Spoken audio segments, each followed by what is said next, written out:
পুরনো সব সমালোচনা পেছনে ফেলে শাকিব খানের একের পর এক সুপারহিট সিনেমায় কাঁপছে ঢালিউড। প্রতিবারের মতো এই ঈদেও চমক দেখাতে চেয়েছিলেন ঢালিউড কিং। এবার মুক্তি পাওয়া ঢালিউড নাম্বার ওয়ানের প্রিন্স সফলতার ধারাবাহিকতা ধরে রাখতে ব্যর্থ হয়েছে। টেকনিক্যাল বিভিন্ন জটিলতার কারণে মুক্তির প্রথম দিন থেকে নানা রকম সমালোচনার মুখে পড়ে আবু হায়াত মাহমুদ পরিচালিত সিনেমাটি।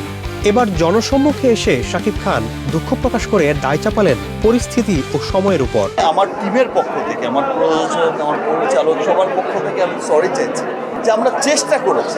৩১ মার্চ রাতে রাজধানীর উত্তরার সেন্টার পয়েন্টে স্টার সিনেপ্লেক্সে বিশেষ প্রদর্শনী শেষে গণমাধ্যমে কথা বলেন তিনি।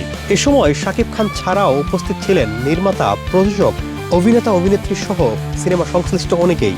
অনুষ্ঠানে কোনো ভনিতা না করে শাকিব খান সরাসরি বলেন, তিনি যখন প্রিন্স সিনেমার গল্প শুনেছিলেন তখন মনে হয়েছিল তার জীবনের সবচেয়ে বড় সিনেমা হতে যাচ্ছে। পরে তিনি সবার পক্ষ থেকে দুঃখ প্রকাশ করেন। টেকনিক্যাল সমস্যার কথা বলছে, সিজির কাজটা কথা বলছে বা কালার, এটা তো সময়ের দরকার, সময়টাই ছিল না। ৩ মাস ভারতের শুটিংয়ের অনুমতি না পাওয়া, সেট বানিয়ে সেটি আবার ভেঙে ফেলা সহ ঈদের আগের দিন পর্যন্ত কাজ করার বিষয়টি জানান শাকিব খান। টেকনিক্যাল ত্রুটির সমস্যার কথাও তুলে ধরেন তিনি।